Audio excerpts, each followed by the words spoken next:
Hello student, मैं शालिनी और आप देख रहे हैं top 500 one liner series question की। तो आज क्लास चौथी क्लास है। आइए हम प्रश्न नंबर 26 से चलते हैं। स्वलीनता ऑटिज्म क्या है? उत्तर, मस्तिष्क के विकास के दौरान होने वाला विकार।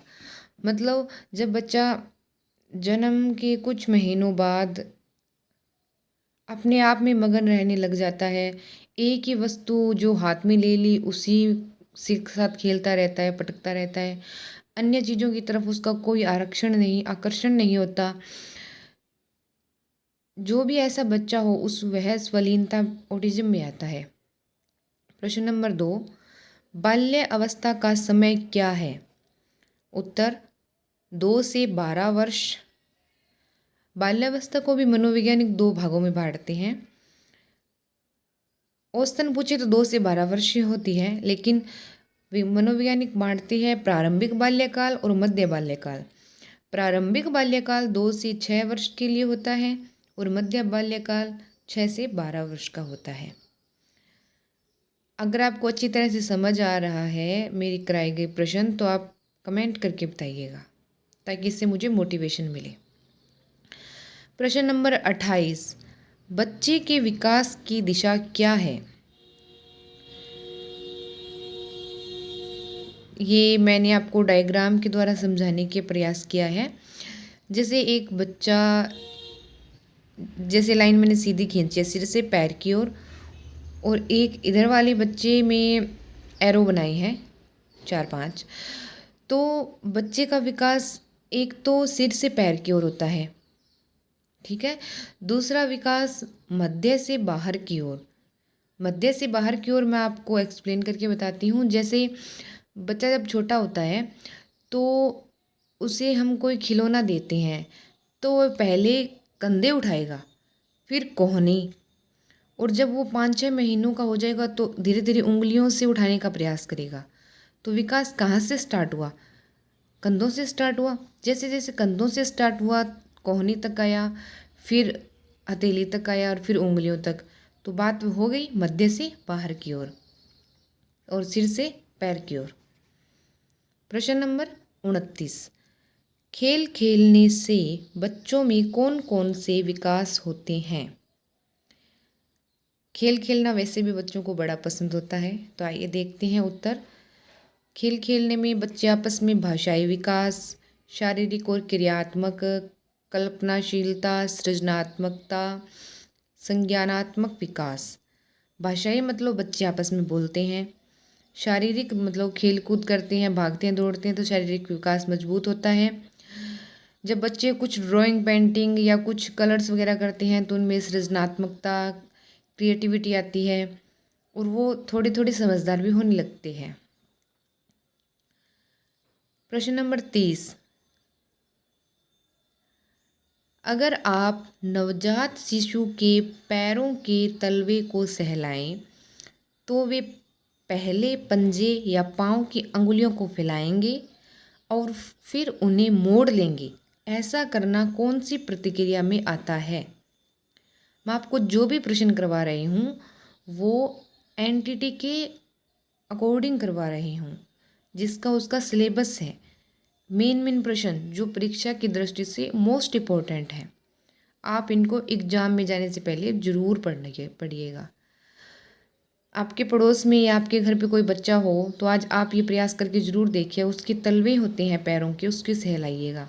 पहले वो उंगली को फैलाएगा और फिर वो मोड़ेगा। मनोविज्ञान के अंदर इन होने वाली प्रतिक्रियाओं को नाम दिया गया है। तो इस प्रतिक्रिया को नाम दिया गया है बेबिन्स्की, जो 4 से 6 महीने के बच्चों के अंदर होती है और उसके बाद में धीरे धीरे वो लुप्त हो जाती है। प्रश्न नंबर 31, नवजात शिशु तेज आवाज़ सुनने पर अचानक अपनी बाहें बाहर की ओर फैलाते हैं और अपनी पीठ को ऊपर की ओर उठा लेते हैं। यह प्रतिक्रिया मतलब तेज़ आवाज़ सुनते ही उसको, जैसे हम बच्चे के सिर के नीचे तकिया लगाते हैं तो अचानक से हटाते हैं तो उसको एक झटका सा लगता है, तो वो ऐसे उसको ऐसे लगता है मैं गिरने वाला हूँ, तो वो हाथ ऊपर उठा लेता है, अपनी पीठ को ऊपर उठा लेता है। ऐसी ये जो प्रतिक्रिया करते हैं इसको नाम दिया है मोरो। अब जैसे कुछ एक्सप्लेनेशन मैं देती हूँ, जैसे हम बच्चों के गालों के सहलाते हैं तो वो बच्चा मुंह खोल लेता है, उसको ऐसे लगता है कि जैसे मेरे मुंह में वो कुछ डालना चाहते हैं। तो जो ये प्रतिक्रिया हुई है कि जैसे हमने गालों के हाथ लगाया और बच्चे ने अपना मुंह खोला, तो इस प्रतिक्रिया को रूटिंग बोलते हैं। प्रश्न नंबर 32, जन्म के समय बच्चे को कौन सा टीका लगता है? तो इसका आंसर है BCG। BCG का टीका लगता है और पोलियो की खुराक पिलाई जाती है। प्रश्न नंबर 33, 1 से 9 महीने तक के बच्चों को कौन से टीके लगते हैं? मतलब 1 मंथ से 9 मंथ के बच्चों को कौन कौन से टीके लगते हैं, ये पूछा गया है। तो आइए समझते हैं। एक, या हम समझ सकते हैं 1.5 महीने, 1.5 महीने के बच्चे को DPT का टीका और पोलियो की खुराक पिलाई जाती है। जस्ट 1 महीने बाद, मतलब 2.5 महीने बाद वही टीका, DPT का टीका और पोलियो की खुराक पिलाई जाती है। ठीक 1 महीने बाद, 3.5 महीने का जब बच्चा हो जाता है तो DPT का टीका और पोलियो की खुराक पिलाई जाती है। 9 से 12 महीनों के अंदर, मतलब जब बच्चा 9 महीने से 1 साल का होता है, उसके भीतर उसे खसरे का टीका लगता है। आपको ये एग्जामिनर पूछ सकता है कि बच्चा जब 2.5 महीने का होता है तो उसे कौन सा टीका लगता है, तो आप बता सकते हैं कि DPT का टीका और पोलियो की खुराक दी जाती है। प्रश्न नंबर 34, संज्ञानात्मक विकास का सिद्धांत किसने दिया? संज्ञानात्मक विकास का सिद्धांत दिया है पियाजे ने, जीन पियाजे, जो एक मनोवैज्ञानिक है। पियाजे के अनुसार, प्रश्न नंबर 35, पियाजे के अनुसार संज्ञानात्मक विकास की कितनी अवस्थाएं हैं? पियाजे के अनुसार संज्ञानात्मक विकास की 4 अवस्थाएं हैं। कोग्निटिव डेवलपमेंट बोलते हैं इसको, संज्ञानात्मक विकास को अंग्रेजी में। और वो 4 अवस्थाएं कौन कौन सी हैं, आइए हम देख लेते हैं। पहली है संवेदी क्रियात्मक, दूसरी है पूर्व संक्रियात्मक, तीसरी है मूर्त संक्रियात्मक और चौथी है औपचारिक संक्रियात्मक। जो संवेदी क्रियात्मक अवस्था है वो जन्म से 2 वर्ष तक होती है। इसमें बच्चा संवेग, मतलब अपने जो रोना, हंसना, त्वचा के गर्म लगने पर हाथ हटा लेना, ऐसे रिएक्शन होते हैं संवेदी क्रियात्मक अवस्था में। उसके पश्चात पूर्व संक्रियात्मक अवस्था है। इसमें बच्चा, अगर हमने बच्चा कोई खिलौने के साथ खेल रहा है और हमने अचानक उस खिलौने को छीन लिया, छुपा दिया, तो वो बच्चा उस खिलौने को भूलकर हाथ मिनट में ही भूल जाता है, 1 मिनट के अंदर ही भूल जाता है। दूसरा खिलौने तो वो नहीं रोएगा। वो 2 से 6 वर्ष की आयु होती है। मूर्त संक्रियात्मक अवस्था 9 से 12 वर्ष। इसके अंदर बच्चा मूर्त वस्तुओं को ज़्यादा जानने लगता है। मूर्त, जैसे आप उनको कोई भी दे दो खिलौना तो वो उसको पहचान जाएगा, और जब आप छीन के छुपाने की कोशिश करोगे वो रोने लगेगा और उसे वही खिलौना चाहिएगा। उसके बाद में है औपचारिक संक्रियात्मक अवस्था। यह 12 वर्ष के बाद की है। इसमें पढ़ाई लिखाई, मतलब सब चीज़ें औपचारिक होने लगती है। उसके बाद में प्रश्न नंबर 36, विचार शक्ति को विकसित करने में खाली स्थान की एक महत्वपूर्ण भूमिका है। हम खुद इस प्रश्न का आंसर सोच सकते हैं, बताने की आवश्यकता ही नहीं है कि विचार शक्ति को विकसित करने के लिए अगर हम अपने दिमाग में विचार कर रहे हैं तो उसके लिए हमारे लिए क्या ज़रूरी है। अगर हम अपने माइंड में कुछ सोच रहे हैं तो क्या ज़रूरी है, संकेत संकेत तो मैं समझ सकती हूँ, लेकिन सबसे ज़रूरी है कम्युनिकेशन, भाषा। भाषा के बगैर विचार शक्ति उत्पन्न ही नहीं हो सकती। तो इसका आंसर है भाषा। प्रश्न नंबर 36 कंप्लीट होता हुआ अब आते हैं 37 पर। कूजन क्या है? ये बहुत ही यूनिक से वर्ड मैंने DCE वाली बुक्स पढ़ के आपके लिए इकट्ठे किए हैं, क्योंकि एग्जामिनर एंटिटी की जो मेन सिलेबस है उसी से चाइल्ड वर्ड वर्ड पूछेगा, जो सबसे ज़्यादा नंबर स्कोर करता है आपके सिलेबस में। इसका उत्तर है स्वरों के समान ध्वनियों को। मतलब जैसे बच्चा थोड़ा थोड़ा बोलना स्टार्ट करता है, जैसे 2-3 महीने का होता है तो वो बोलता है ना ऊ आ, जो ये ध्वनि निकाल रहा है ना उसे कुंजन बोलते हैं, क्योंकि वो स्वर ही बोलेगा। स्वरों में बोलने में ज़्यादा श्वास की आवश्यकता नहीं होती, तो वो स्वर बोलने का प्रयास करेगा। तो जो वो स्वर जैसे ध्वनियाँ निकालता है ना आ ऊ, तो उसे बोलते हैं कुंजन। प्रश्न नंबर 38, शिशु पहला शब्द कब बोलना शुरू करता है? इम्पोर्टेंट प्रश्न है, मेरे को लगता है 100% ये एग्जाम में आएगा।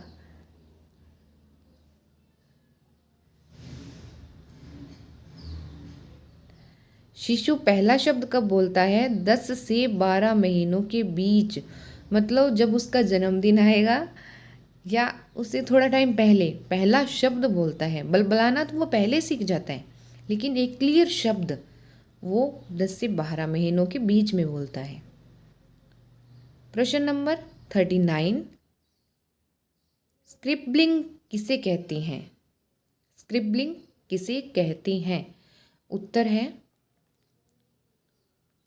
कागज या किसी सतह पर लेखन सामग्री से आड़ी तिरछी टेढ़ी मेढ़ी गोल चकोर लिखाई को स्क्रिबलिंग कहते हैं। मतलब जब बच्चा छोटा होता है हम उसको स्लेट या कॉपी पेन जो भी पकड़ाते हैं तो उसे लिखना तो नहीं आता, वो आड़ी तिरछी लाइनें ही खींचेगा। उन लाइनों को मनोविज्ञान यानी बाल विकास की भाषा में स्क्रिबलिंग बोला जाता है। प्रश्न नंबर 40, वसा और कार्बोज, जिसे हम कार्बोहाइड्रेट बोलते हैं, उसको शॉर्ट में लिखा है, शरीर को क्या प्रदान करते हैं? उत्तर है ऊर्जा। वसा और कार्बोहाइड्रेट दोनों शरीर को ऊर्जा प्रदान करते हैं। इनमें मैंने ऐड करने की कोशिश की है कि वसा क्या होती है, तेल घी मक्खन, और जो वसा है अपनी चमड़ी के जस्ट नीचे जमती है वसा। कार्बोज, कार्बोज गेहूँ चावल अनाज जिनको खाने से हमें ऊर्जा मिलती है। प्रश्न नंबर 41, खनिज लवण और विटामिन खाने से शरीर को क्या मिलता है? उत्तर शरीर को रोगों से लड़ने की क्षमता, मतलब इम्यूनिटी सिस्टम डेवलपमेंट होता है।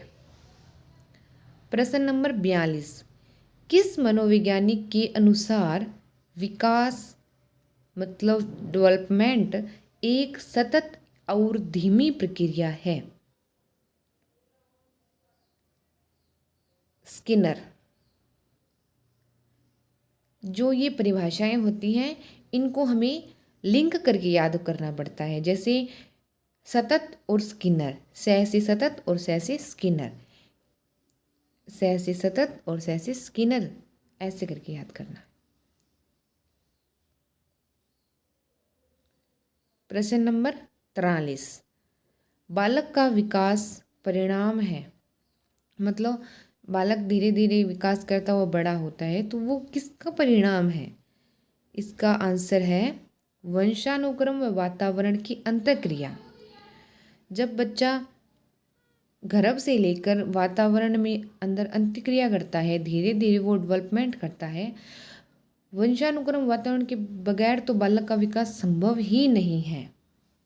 तो सबसे मेन इम्पोर्टेंट जो बालक के विकास में जरूरी है वो है वंशानुक्रम व वातावरण, जीन्स और इन्वायरमेंट।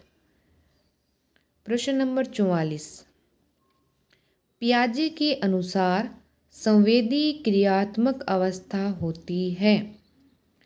हमने ऊपर सारी अवस्थाएं पढ़ी हैं, आप दोहराने की कोशिश कीजिए अपने दिमाग में कि संवेदी क्रियात्मक अवस्था कौन सी है जो संवेगों से सीखता है। रोना, हंसना, गर्म लगने पर हाथ हटा लेना, ऐसी जो क्रियात्मक अवस्था है वो जन्म से 2 वर्ष तक होती है। बाद में उसे पता चल ही जाता है कि यह आग जल रही है, वो जल जाएगा तो पहले ही दूर हटता है। जब हम संवेग मतलब खुद की सेंसर मतलब जब त्वचा लगेगी, टच होगा तो हाथ उठाएंगे, वो है संवेदी क्रियात्मक अवस्था। प्रश्न नंबर 45, वर्णमाला की पहचान खालिस्तान वर्ष की आयु में शुरू होती है। मतलब जब बच्चा वर्णमाला क ख ग या ए आ ई की पहचान करना शुरू कर देता है तो वो अवस्था है 3 वर्ष। वही प्री प्राइमरी टीचर एंटिटी यहीं से स्टार्ट होती है। 3 वर्ष के पश्चात बच्चे आते हैं और वो एंटिटी टीचर से पढ़ते हैं, और आप जिन्हें पढ़ाएंगे बच्चों को आप ही। प्रश्न नंबर 46, प्रोटीन की कमी से होने वाला रोग है। प्रोटीन वैसे हमारे शरीर की मरम्मत करता है, इससे कमी से होने वाला रोग है मरासम रोग या क्वाशियोरकोर। ये दोनों बच्चों में हो सकते हैं, इसीलिए मैंने ये आपको बताया है कि ये प्रोटीन की कमी से होने वाले मोस्ट इम्पोर्टेंट रोग है। ये आपकी बाल विकास की देखभाल एवं स्वास्थ्य वाली पुस्तक से मैंने प्रश्न लिए हैं। आप इसे साइंस का न समझ के बच्चे की देखभाल वाले पार्ट में से समझें।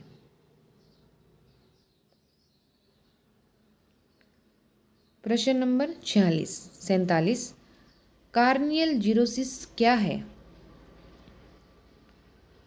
कार्नियल जीरोसिस कॉर्निया का सूखना, जो आँख के अंदर जो पानी होता है, जो कॉर्निया के आसपास पानी होता है वो सूख जाता है, तो उस रोग को कार्नियल जीरोसिस कहते हैं। इसी के साथ मैं आपको एक प्रश्न और बता देती हूँ कि जब भी पोस्टमार्टम के बाद या आँख दान करते हैं तो उसमें आँख का कौन सा भाग दान होता है, तो उसके अंदर आँख का कॉर्निया दान किया जाता है।